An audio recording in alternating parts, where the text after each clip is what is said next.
Hello there. In the beginning, there was just me, Dr. Roger Gewald. And welcome to the Gospel according to Dr. Roger. Today is kind of a funny day.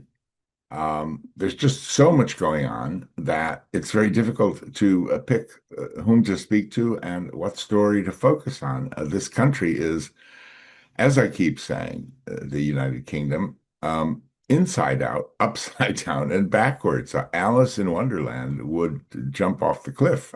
She wouldn't know what to do. Nothing that our leaders are doing makes any sense at all, it seems to me. And I've got somebody today who can help us analyze that. Russell Quirk is a mere property estate agent, real estate broker, if you will. But he's risen to bigger levels by founding a public relations company, which is quite successful. And he's gone on from that to be quite the television personality as a contributor on various television stations on the subject of economics and money and politics. So he's quite an interesting guy with a very interesting background. He's a real Essex lad, for those of you who know what that means. That means, quite an earthy, down-to-earth sort of working class person, practical. And he's got a very good take on things and an awful lot of charm.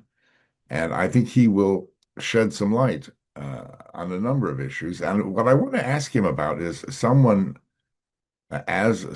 from, let's say, the outside, in that he's not a television company executive, what does he think about everything that's going on in television today, especially here in the UK and especially in the areas of television news and television talk shows?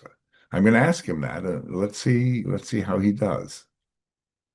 Welcome, Russell. It's good to see you. And you know, we exchanged some views about television and the state of things today. And I decided, if I may, I wanted to ask you really, as somebody who's, if you will, an outsider, somebody who isn't a television network executive sort of person, but somebody who does appear, often on TV. And somebody who obviously watches a fair bit of TV. What is your view on what's going on? What is happening to television, especially in Britain, and in particular, television news programs and television talk shows? Mm. So I think we are seeing the fragmentation of traditional TV and particularly news. If you look at ratings now on broadcast, particularly across the likes of the BBC, but look at Sky. I mean, Sky famously in the last few weeks have said that they're shutting down their news operation as a broadcast entity in the UK in the next couple of years. I think broadcast TV, particularly news, has existed in a bit of a bubble over the last few years. And I think the producers, maybe to a lesser extent the presenters, but the producers and the executives have kind of been caught up in their own little world, and particularly a left-leaning one, I might suggest. In fact, I saw some research recently that suggests that about 70% of broadcast radio and TV producers are left-leaning. And I think when you think about that, if that is a fact, that explains a lot when it comes to the agendas that we see on news programs, the narrative, particularly around what I would call the now obviously left-leaning broadcast news channels of the BBC, Channel 4, ITV, and Sky. And obviously Sky since it was sold by Murdoch to MSNBC.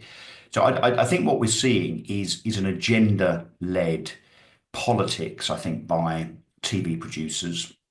I think they're parroting a woke line, and whether it's on, denying the existence of two-tier justice, calling anyone that protests against the degradation of Britain far right, and so on, and loosely supporting Keir Starmer, surprisingly, given that he's the least popular prime minister in British history. I think it tells us everything we need to know. And I think the response, Roger, from the audience, therefore, is to switch off, and so I think broadcast TV, particularly news, but also drama, so-called comedy on the BBC. Frankly, I haven't seen comedy on the BBC since the 1990s, I don't think. Mrs. Brown's Boys is testament to the fact that the BBC continues to flog the very, very dead horse of that programme as so-called comedy. That really epitomizes the lack of awareness, I think, of the audience. The fact that we think Mrs. Brown's Boys is in some way the new Only Fools and Horses. It's pathetic, actually. So anyway, all of that, I think, characterized. I find it so irritating, I have to Yeah. say. Yeah. Anyway, so look, It's not just pathetic. It's like an affront. well, look, we should get on to the BBC, obviously being a state stroke public funded broadcaster, right? And I think that is an absolutely abhorrent, certainly an inappropriate model in the modern age. I understand why the BBC was set up the way it was back in the 1950s. I get it. We have moved on and we've become now. So, media and broadcast output, but media, new media has become democratized, right? So we now rely on YouTube and we rely on, in particular, Instagram, X, and so on for our news, for our entertainment, and so on. And I'm a 57-year-old guy, Roger. And, if someone had said to me 10 years ago, you won't be watching TV anymore, you will switch to YouTube for news and for entertainment, and X for your breaking news in particular, I probably wouldn't have believed them. But I'm now, as a 57-year-old guy, and I wouldn't say I'm particularly tech savvy. I don't pretend to be a kind of, an Elon Musk or a Mark Zuckerberg in that respect. I'm digesting my media in a very different and new way. And then I take a look at how my daughters consume media. So I have three daughters of the age of 17 and two are 15, twins. I've got to tell you, they never watch television. And I mean, like, not ever, not ever. I bet they wouldn't even know where the remote control was in some of the rooms of this house, seriously. So let's roll forward. What does that mean for the next 10 years? Well, it means that the BBC is going to carry on flogging its dead horse. This kind of, let's use another analogy, this lame duck entity, which is totally and utterly without scrutiny. It's autonomous. There's no democratization. There's no one deciding whether output is good or bad. The BBC simply put out on the basis of what they feel is right, and they charge us for it anyway. It's all very communistic, isn't it? It's all very Stasi, I think. So what does this mean for the future? Well, look, the BBC simply can't survive in its current form. I think they should be singing for their supper. They should be charging people on a subscription basis. And of course, if you charge people, you have to make sure your output is better, the quality improves, and people will pay for it. If it's lousy, they won't. But I think otherwise, for the likes of ITV and Channel 4 and Sky, if they don't grasp the nettle really, really soon, then surely, particularly when it comes to news output, they're pretty much finished. I mean, because people aren't relying on them. They're either not relying on them for breaking news, or what we don't want to hear is, some Channel 4 presenter numpty parroting a left-wing producer's teleprompter words. For instance, let's talk about this week. We have this week seen the anniversary of 7/7, the 20 years since those atrocities in London, Yeah. carried out by Islamist extremists.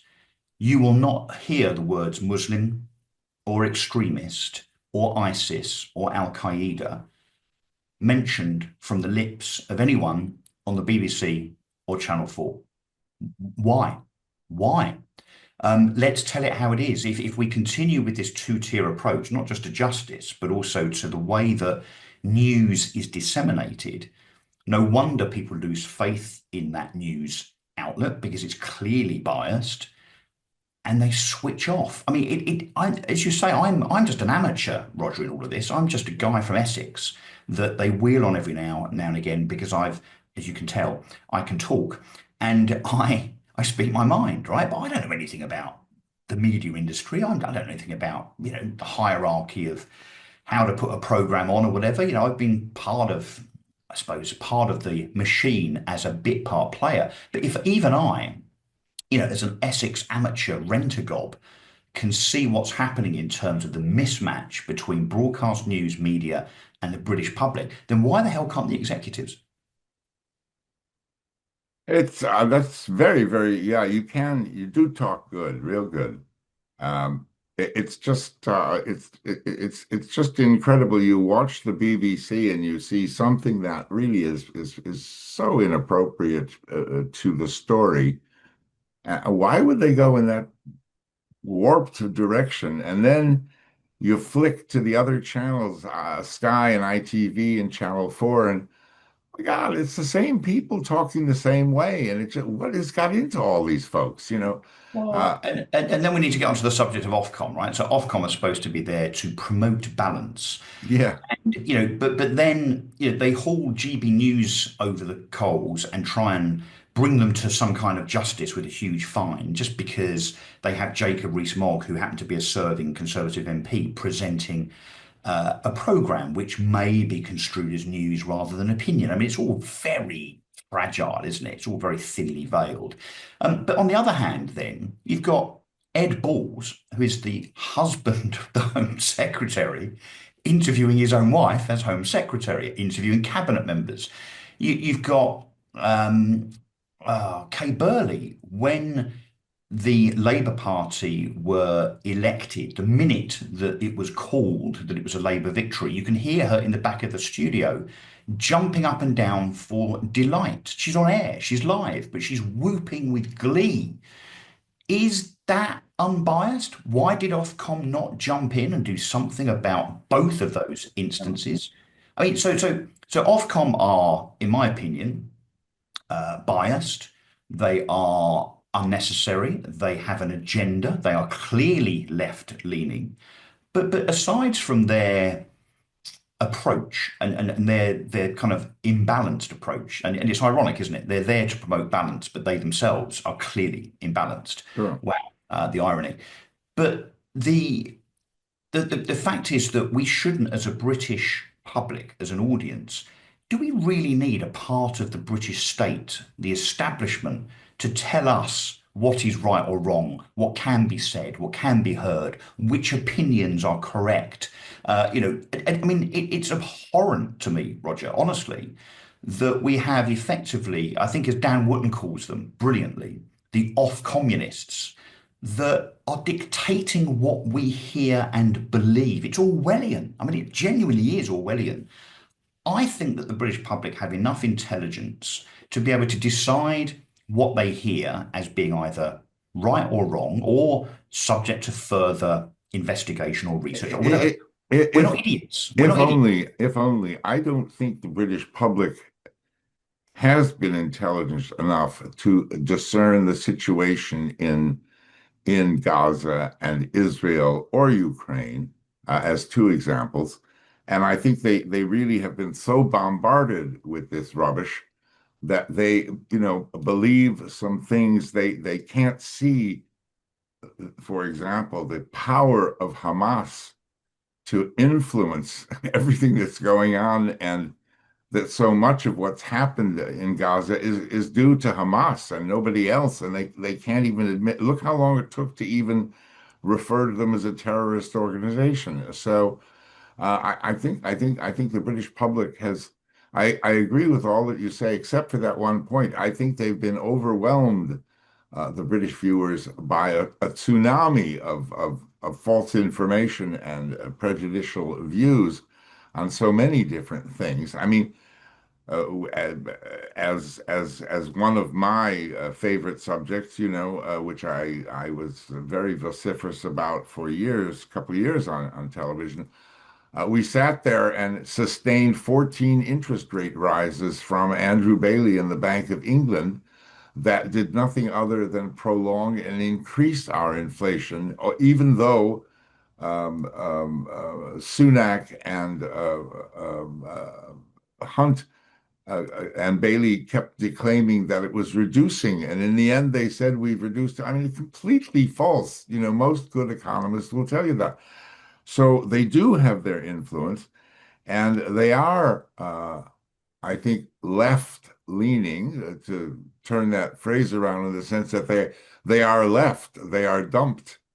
They're leaning into something that's false, and they're being left because people are indeed, as you say, deserting them and not watching and not listening, and don't have time for this, although they may not be able to tell you why, or what is the true version of the story, but they're just kind of sick of it, and they walk away. So what's going to happen is this going to go on forever, or are, like Comcast, it's Comcast who's the new owner who's the owner of Sky, since Murdoch sold them.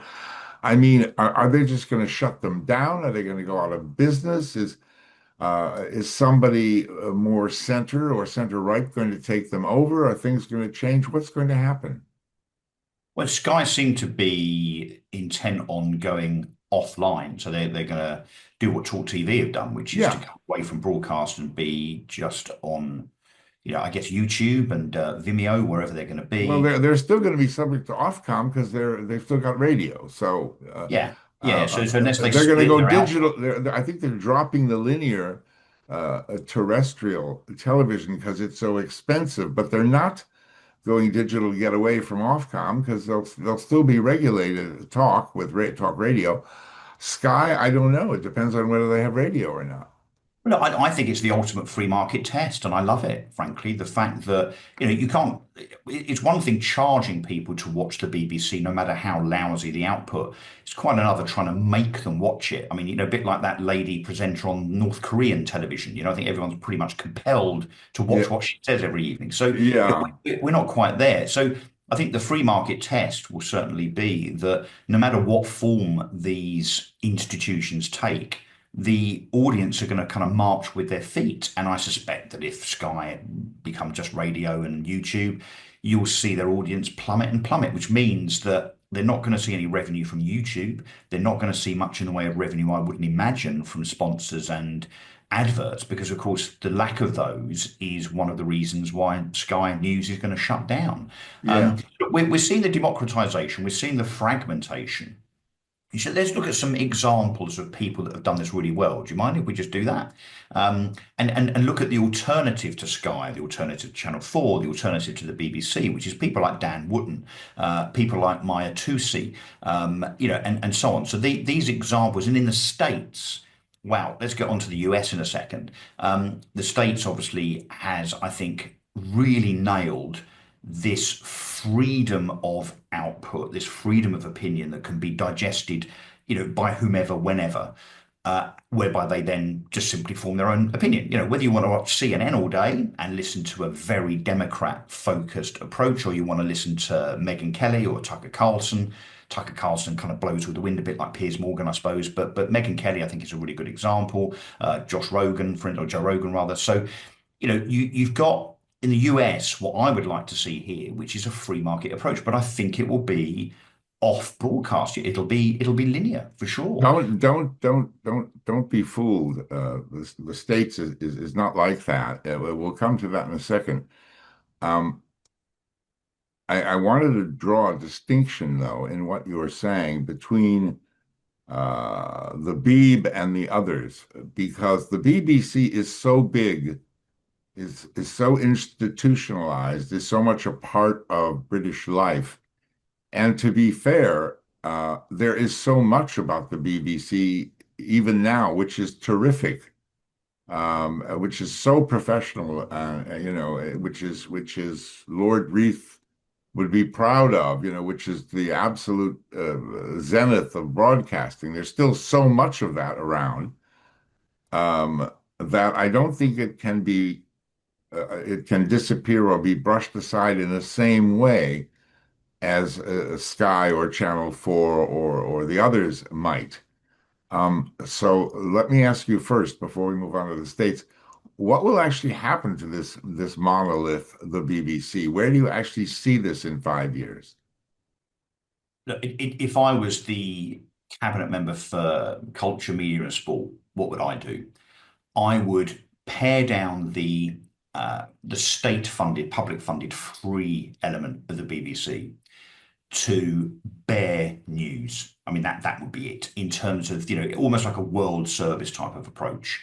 But obviously, look, then you've got to have the debate about how that news is delivered so that it's genuinely straight back, unbiased, no left or right leaning bias towards a situation or a country or a conflict or a person, right? So it has to be straight back, facts and figures, as it is, as if you were reading, from a Reuters terminal or a Bloomberg terminal, right? That's what I would do. That's the only bit that I would say almost should be the realm of a public broadcaster now.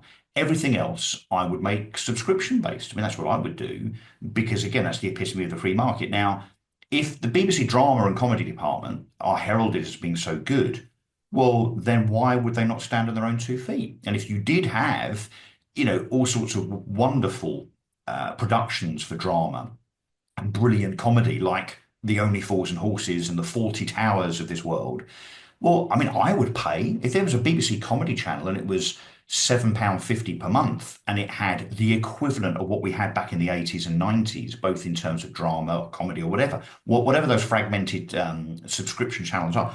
I and many, many others would pay for it, right? So I think that's how the BBC should be. I think BBC Sport, the same as Sky Sports, should be paid for. I think it's outrageous, actually, that the BBC have this huge advantage over such things as Wimbledon, where because they're funded by the public purse, they can outbid Amazon, Netflix, and everybody else for the Sure, Wimbledon. That's not sure. fair. That's not a free market. So I think sport, drama, comedy should be paid for. And I think their radio output, you can argue about whether radio one, two, three, and four are any good. I personally don't see the point in a radio six, a radio six plus, a radio this, a radio that. I think, radio one, two, three, four, and five are fine. I quite like 6 plus.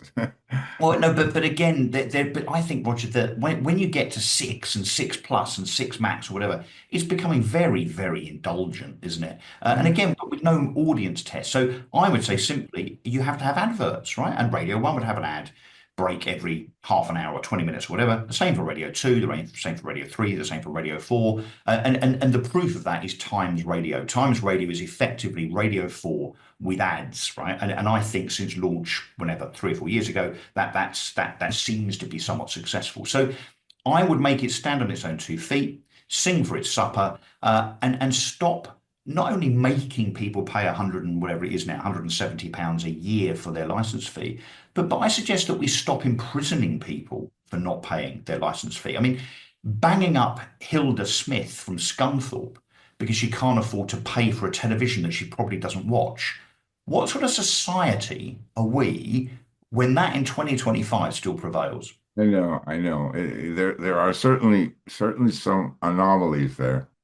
Well, let's talk about the states. You were painting a very rosy picture. It's not so rosy. I mean, there are many examples, but probably the best is Newsmax, which is a cable channel um, ranked now with CNN. I think it's the third or fourth largest, most powerful cable channel um, in America, in the world. Probably goes into something between 50 and 150 million homes, mainly in America, but around the world. Um, they were deplatformed. They were thrown off the platform. In other words, if you think of Sky and Virgin here as platforms, they were thrown off one of the largest, if not the largest platform in America, which is called DirecTV, which is owned by AT&T, which is America's BT, if you will. Which in turn, like every single major American corporation, is pretty much owned and controlled by BlackRock, Vanguard, and State Street, three giant wealth management firms. Very, very left wing, very progressive, etc. And they didn't like the fact that Newsmax was certainly center right. Um, And so they got into a ding dang with them. And while something like a dozen smaller left-leaning stations were allowed to stay on the platform, they kicked Newsmax off. Well, the owner of Newsmax is a pretty feisty Irish American chap, friend of mine, who fought back and told all of his customers to cancel their broadband and telephone and TV service with AT&T and Direct Line. And he actually managed to knock $12 billion off AT&T's share price on the New York Stock Exchange in a week, at which point they turned around and said, okay, you can be back on. And they had very friendly negotiations. So, That's a free market, right? yeah, so believe me, it happens here. It is a free market indeed. But I mean, But that's uh, different, Roger. That's different because here we have Ofcom that are their own regulator. well, they have the FCC who can, Yeah, yeah. But in make your things even scenario, tougher. No, in no, I your mean, scenario, it yeah, it it it took the owner, it took Chris, the owner of Newsmax, to do this. It was much more a function of Newsmax fighting back than the system being different. What I mean is they're still suffering. I mean, Newsmax had a advertising boycott, very much like GB News has. So it's not that it's happening here, but not in the States. It's happening everywhere, and Europe, the continent, I mean, is even worse than here. I mean, go try to start a yeah, yeah. GB News in Europe. Because the continent, particularly the likes of Germany, France, Italy, and Spain, and so on, Greece, they've all been left-leaning for years and years and years. They've either been socialist governments or coalitions dominated by socialist government. But what I mean by the But states is, they're moving to the right in recent oh no, elections, of no, course. no, the And administrations are no, but and it takes time now for the I institution. know, but there are some well-established center right TV stations, particularly in France, that have been around for a Yeah, bit. yeah. But Roger, the problem is that right-wing influence now takes decades, generations, I think, to embed. Yeah, And yeah, you've also got, and it's a wider point, but let's make it because I think in media it's very relevant, and we've kind of touched on it, is that a lot of people that are in the public sector in Britain, including the BBC, but let's say the civil service and the judiciary, education, the police, are institutionally left wing. So absolutely. you can have a right wing administration, Georgia Maloney, for instance, or even Trump in the US. Look at the problems he's having with civil servants and state led legislatures Sure. because, he's saying, hang on, I've got a mandate here and you're not doing what I'm saying, and I'm the one with the mandate, you're not. So it takes a long time, I think, for that to trickle through. But what I see in the States, and I visit the States, I mean, look, I'm definitely not an expert, Roger. I'm definitely not an expert on US media, but I visit two, maybe three times a year. And I know that in my hotel room, and I do flick through various channels. I do watch a bit of CNN and a bit of MSNBC. And I think they're kind of joke stations politically, really. I think they've been demonstrated to be such in the wake of their support for Kamala Harris, for instance, in the presidential election. But then Yeah. I watch Fox. And as a centre right guy, I know what I'm getting. I know it's completely biased. I know that I'm getting propaganda from both sides. And I also think that Fox, some elements of Fox are almost parody, right? They're over the top. But my point is, they're not regulated by someone that you can't put commercial pressure on. As you just outlined in your US example, the UK has Ofcom, and if Ofcom say we're fining you £100,000 or we're doing, we're going to shut you down, you have to go to court and hope that you win it, or your business is done. That's the big hand of the state, effectively controlled by people that are not elected, by the way, right? So no one's elected to the top of Ofcom, unelected, unaccountable, deciding if GB News are right to say what they say about immigrants or about, I mean, perish the thought, Roger, that we should try and establish that there might be, and I'm treading carefully here, a link between crime and immigration. I mean, we've demonstrated, I think, that there is.